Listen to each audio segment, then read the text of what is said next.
नमोऽस्त्वनन्ताय सहस्रमूर्तये सहस्रपादाक्षिशिरोरुबाहवे सहस्रनाम्ने पुरुषाय शाश्वते सहस्रकोटियुगधारिणे नमः।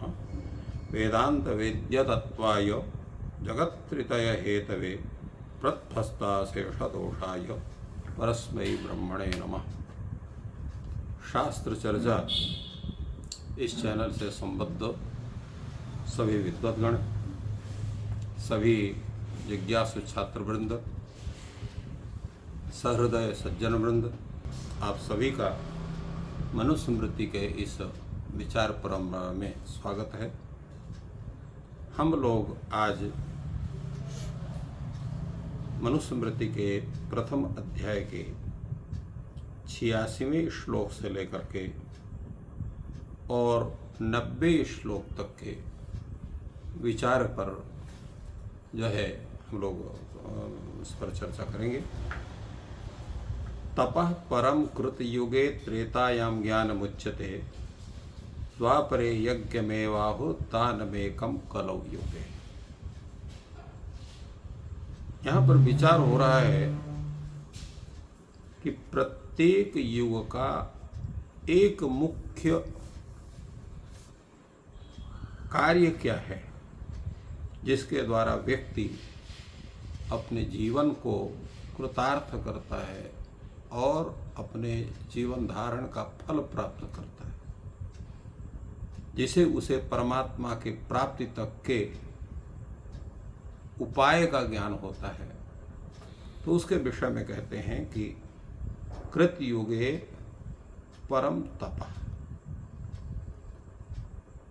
सत्य युग में तपश्चर्या ही एक ऐसा है कि जिसके कारण से व्यक्ति तपश्चर्या करके और अपने उद्देश्य को पूर्ण करता है।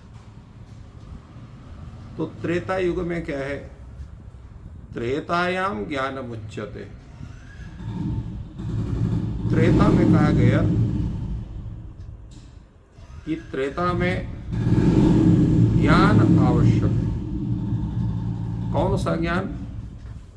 अध्यात्म विषय ज्ञान, जैसे उस परमात्मा तत्व के साक्षात्कार करने का जो उसका मुख्य स्वरूप होता है उसका ज्ञान होना चाहिए।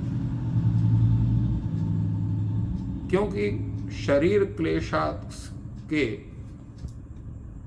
अनंतर कोई दूसरा कार्य नहीं है। तो जिसमें शरीर को क्लेश न हो करके और संपूर्ण उस आत्म तत्व का साक्षात्कार किया जाए, ऐसे ज्ञान की आवश्यकता है। त्रेतायुग त्रेतायाम ज्ञान मुच्यते। द्वापरे यज्ञमेवाहुः। और कहते हैं कि द्वापर में यज्ञ कार्य करना चाहिए। इसलिए क्योंकि याग में महाक्लेश नहीं होता है, याग में महाक्लेश नहीं होने से, इसलिए द्वापर में यज्ञ कार्य की प्रधानता दी गई कि यज्ञ कार्य करके यज्ञ के द्वारा भगवत पूजन के द्वारा व्यक्ति अपने उद्देश्य की पूर्णता कर सकता है और मोक्ष पुरुषार्थ को प्राप्त कर सकता है। और दान मेकम कलौ युगे। कलयुग में केवल दान ही मुख्य धर्म बतलाया गया है, क्योंकि न उस कलयुग में तपश्चर्या सिद्ध हो पाती है, न ज्ञान का वो अध्यात्म का वो जो तत्व चिंतन है वो पूरी तरह से हो पाता है, और न ही यज्ञ का साधन हम सही तरह से जुड़ा पाते हैं। क्योंकि वस्तु का इतना स्वरूप दूषित है कि पूर्ण शुद्ध वस्तु यज्ञ के लिए जो अत्यंत आवश्यक है वो प्राप्त नहीं हो पाता है। इसलिए यज्ञ दुष्कर है, तप दुष्कर है, ज्ञान दुष्कर है, असंभव जैसा है। किंतु दान संभव है, क्योंकि दान में न शरीर को क्लेश होता है, न अंतःसंयोग को क्लेश होता है। केवल अपने वित्त का उपयोग किया जाता है, और उसका हम जब सदुपयोग करते हैं, दान का तात्पर्य क्या है? जिसको जो उसका पात्र है, जो आपके धन का सदुपयोग कर सके। सदुपयोग का स्वरूप क्या होना चाहिए? सदुपयोग यही है कि सर्वप्रथम अपने शरीर का पोषण करे, उससे अपने परिवार का पोषण करे, और जो उसका दान प्राप्त जो वस्तु हो उसका भगवत पूजन में, अर्चन में, संपादन में, साधु समागम में, अच्छे कार्य में उसका व्यय करें। यानी कि आपने उसको द्रव्य दिया, देखने में बड़ा गरीब है, बड़ा भूखा है, परंतु आपसे पैसा प्राप्त किया, उसका उसने जो है मदिरा पान किया, उस द्रव्य को लेकर के उसका दुरुपयोग किया, मांसादि भक्षण किया, तो फिर आपका दिया हुआ दान जो है उसका पूर्ण फल आपको नहीं पड़ा। इसलिए सुपात्र को दान देना। सुपात्र वही है जो आपके प्राप्त धन का सदुपयोग करे, दुरुपयोग न करे। और सदुपयोग यही होता है कि अपने शरीर का, अपने परिवार का पालन पोषण करे, या अन्य किसी अतिथि अभ्यागत का उसके द्वारा सत्कार करे, या भगवान के पूजन अर्चन आदि में उसको लगावे, तो ऐसा धन का उसका सदुपयोग है। अगर उससे मांसादि भक्षण करता है, उससे व्यभिचार करता है, उससे जो है मदिरा पान आदि कर्म करता है, उससे जो है द्यूत क्रीड़ा करता है, तो ये सब उसके दुरुपयोग हैं। तो ऐसे व्यक्ति को दान नहीं देना चाहिए। तो इस तरह से ये प्रयोग इसमें बतलाया गया। और आगे की बात कहते हैं कि ये जितने भी, चूंकि 4 वर्ण माने जाते हैं संपूर्ण विश्व में, यदि संप्रति केवल भारत और भारत समीपवर्ती कुछ देशों के अतिरिक्त चातुर्वर्ण की व्यवस्था छिन्न भिन्न हो गई है, किंतु जिस समय पर संपूर्ण सृष्टि की प्रक्रिया प्रारंभ हुई थी तो संपूर्ण विश्व में 4 ही वर्ण थे, ब्राह्मण, क्षत्रिय, वैश्य। किंतु ब्रह्म जो वर्ण शंकर हैं, उनके कुप्रभाव से वर्ण व्यवस्था छिन्न भिन्न हुई। केवल भारतवर्ष में या भारत समीपवर्ती नेपाल, भूटान इत्यादि के स्थलों में केवल वर्ण व्यवस्था का स्वरूप विद्यमान है। इसमें कहते हैं सर्वस्यास्य तो सर्गस्य गुप्त्यर्थम तु महद्युति ही मुख बाहु रूपज्जानाम पृथक कर्माण्य कल्पयत। तो महाद्युति जो ब्रह्मा है, तो सर्वस्य अस्य सर्गस्य तो गुप्त्यर्थम, संपूर्ण इस सृष्टि के पालनार्थ उसका संपूर्णतया पालन हो, इसलिए उन्होंने क्या किया कि जिनको मुख से उत्पादित किया, बाहु से उत्पादित किया, अपने जो है कटि प्रदेश, जंघा प्रदेश उत्पादित किया, जिसको पैर से उत्पन्न किया, उनके अलग अलग कर्म भी बतलाया। ये कर्म क्या है?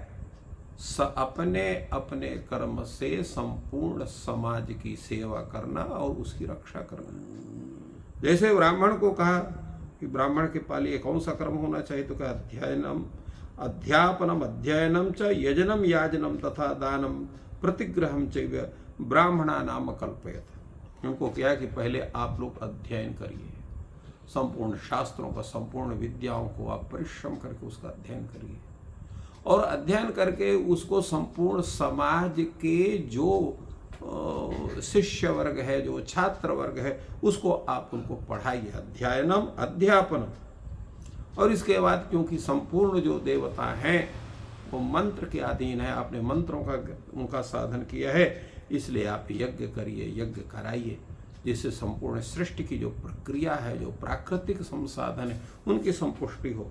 और दान लेना, दान देना, दानम प्रतिग्रह, दान देना और दान लेना, ये 6 कर्म ब्राह्मणों के माने गए।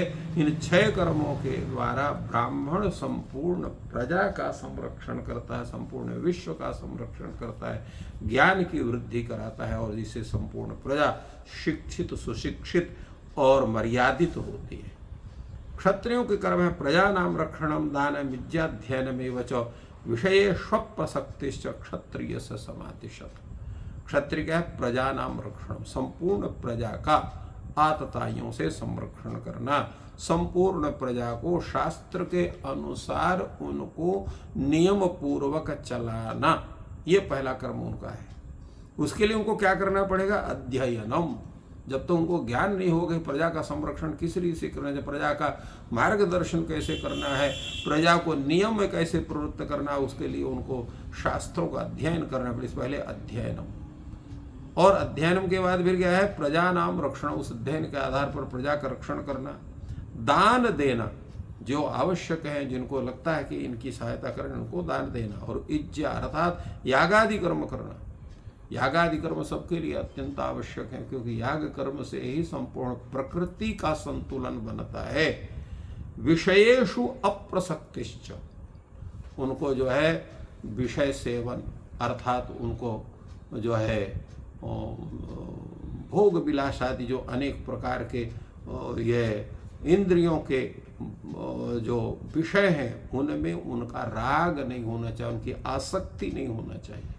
उतना ही सेवन करना चाहिए जो शास्त्र के द्वारा सम्मत है।